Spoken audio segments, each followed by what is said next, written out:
Hello everyone, and welcome to another Where to Play. So last time we left off with this position, and we are looking at white to play, now that black has played f17. White played this very interesting tenuki from this joseki, and black followed up by pressuring the cornerstone. So the question is, what was white's plan with the tenuki? How was he going to use that? So if you think about it for a bit, white can play this kind of sabaki technique. And it looks a little odd because, not there, because black can cut off the one stone.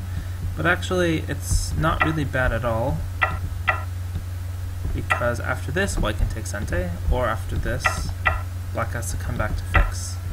And now white can take sente again to develop the bottom side, or to mess with black's thickness on the top, or just split the right. The main idea is, though, that white got the bottom left enclosure and managed to still make a decent sabaki technique at the upper left and maintain sente. So by maintaining sente, maybe white aims for something like this, and then black takes the bottom side, and this is all fairly standard and normal. Maybe we end up with something like this. Probably slides bigger, because it affects the base. And something like this, maybe. And then get some kind of middle game reduction techniques. But that is basically white's aim, is that white wants to make this kind of sabaki, sacrifice, and then move to another part of the board first. And then black should play a move, and then white, takes the other side. That's basically white's plan. And this is kind of nice. White gets a double wing. Black also kind of has like fairly good top shape, but the double wing is quite big. You notice that I played two totally different variations.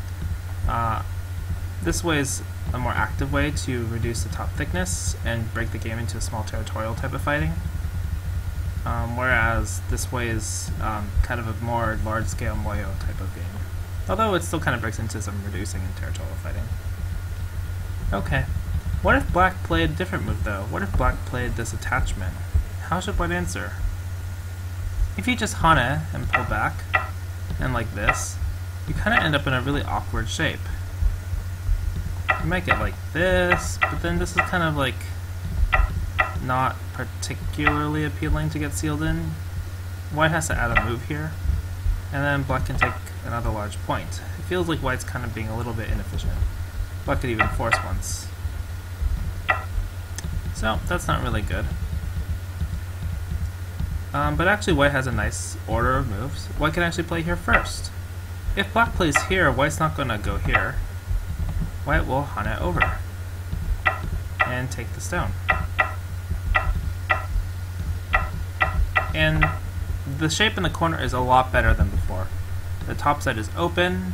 Black isn't quite as strong, although getting these descended is a little nice. But white also has way more points than before as well.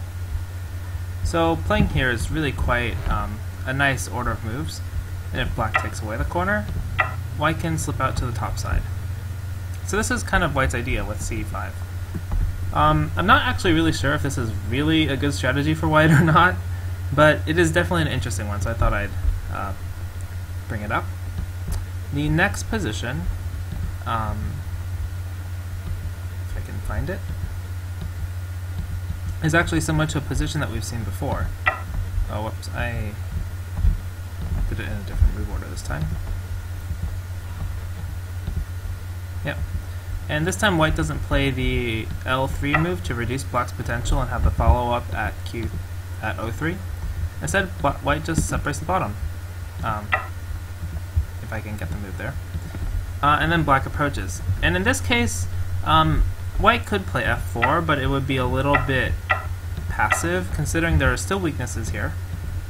And black separated the two star points in pretty good shape. So that's not really appealing, especially because there's no follow-up. I mean, you could play O3, but it's a little far from K3. So not exactly what white wants.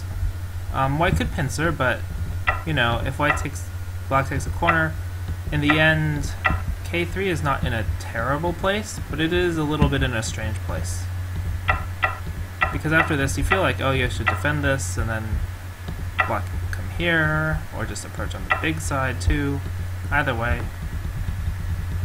So instead, white plays here, b5. And the question is, how should black answer? You know, this is quite a bit of territory that white is mapping out. At the same time, we had to keep d16 in mind. And yeah, we had to kind of figure out what's the best way to handle c6 when it's answered by b5, in this kind of shape anyway. Okay, that's it for this video. As I mentioned last time, there is an email address, wheretoplayreviews@gmail.com. If you would like to have your game, a part of it, reviewed as material for this, that would be great for me and great for you, I would assume. Yeah, so if you could send games there, that'd be awesome. And if you've watched this far, thank you so much, and see you all next time.